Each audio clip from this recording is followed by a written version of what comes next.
안녕하세요, 범인스입니다. 제가 며칠 전에 이런 연락을 받고 사기를 당할 뻔한 적이 있었는데요.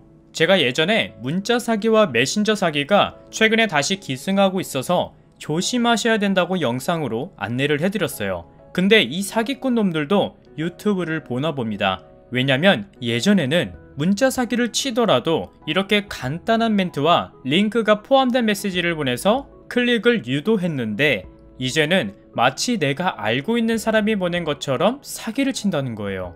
먼저 제가 받은 문자를 보여드릴게요. 이렇게 연락이 왔어요.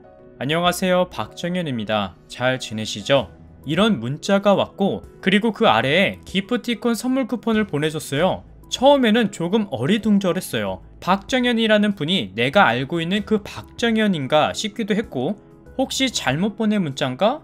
아니면 장난 문자인가 싶기도 했거든요. 근데 그것보다 먼저 눈에 들어오는 게 치킨 쿠폰이 제일 눈에 띄었고, 그리고 그 아래에 선물과 메시지를 확인하려면 링크를 눌러 확인하세요, 이게 보여서 저는 아무 생각 없이 클릭을 했어요. 그리고 클릭을 하니까 알 수 없는 링크를 열면 보안이 위험할 수 있다 라는 문구를 보자마자 순간 느낌이 이상해서 주소를 다시 봤더니 역시나 뭔가 수상한 주소로 되어 있는 거예요. 자세히 보시면 실제 기프티콘 문자와는 약간 다르다는 것을 느낄 수 있습니다.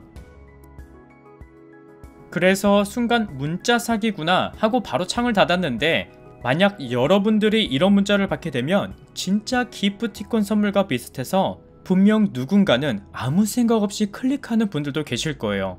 여러분, 절대 클릭하면 안 됩니다. 클릭을 하는 순간 인터넷으로 연결돼서 앱이 자동으로 설치되거나 또는 클릭만으로도 개인정보가 유출이 될 수 있는데요.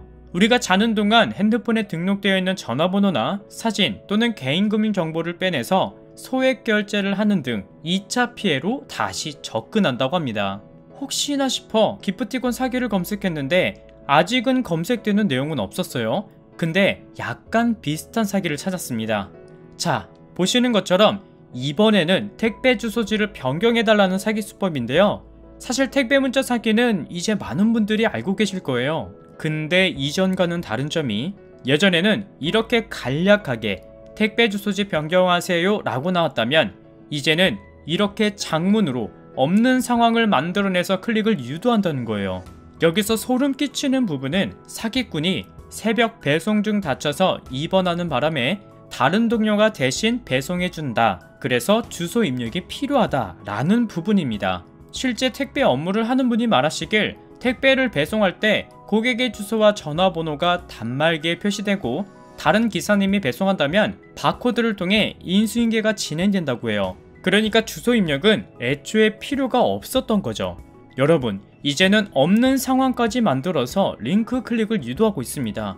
정말 이제는 아무것도 믿을 수가 없네요.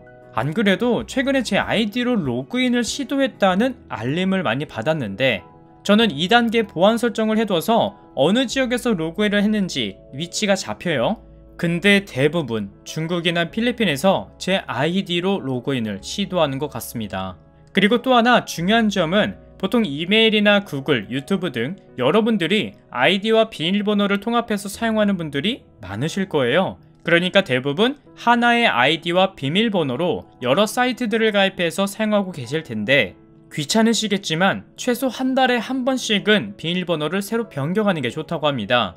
해킹범들이 하나의 사이트에서 여러분들의 아이디와 비밀번호를 알아내면 다른 사이트에서 해킹한 아이디로 로그인을 시도한다고 합니다. 어쩌면 이미 여러분들이 이용하는 사이트의 개인정보가 해킹범들에게 노출되어 있을 수도 있어요. 거기서 빼낸 정보를 가지고 여러분들에게 이런 문자를 보낼 수도 있습니다. 그래서 만약 저처럼 이런 문자를 받았거나 혹시라도 앱을 설치하셨다면 곧바로 118번으로 신고하셔서 더 큰 피해를 막아야 합니다. 그리고 앱을 설치하신 분들은 핸드폰에 있는 중요한 사진이나 연락처 등을 따로 빼내서 초기화하고 사용하는 게 무엇보다 2차 피해를 막을 수 있다고 하는데요. 혹시 초기화하는 게 어려운 분들은 핸드폰 서비스 센터에 방문하셔서 초기화 신청을 하면 직원이 친절하게 진행해 주니까 참고해 주시면 좋을 것 같습니다. 그나저나 정말 감쪽같이 만들었네요. 정말 무서운 세상입니다. 이 영상을 보시는 분들 모두 더욱더 교묘해지는 사기를 당하지 마시고 주변 분들에게도 이 내용을 알려주세요. 그래서 피해를 입은 분들이 없었으면 좋겠습니다. 오늘 준비한 소식은 여기까지입니다. 오늘도 시청해주셔서 감사합니다.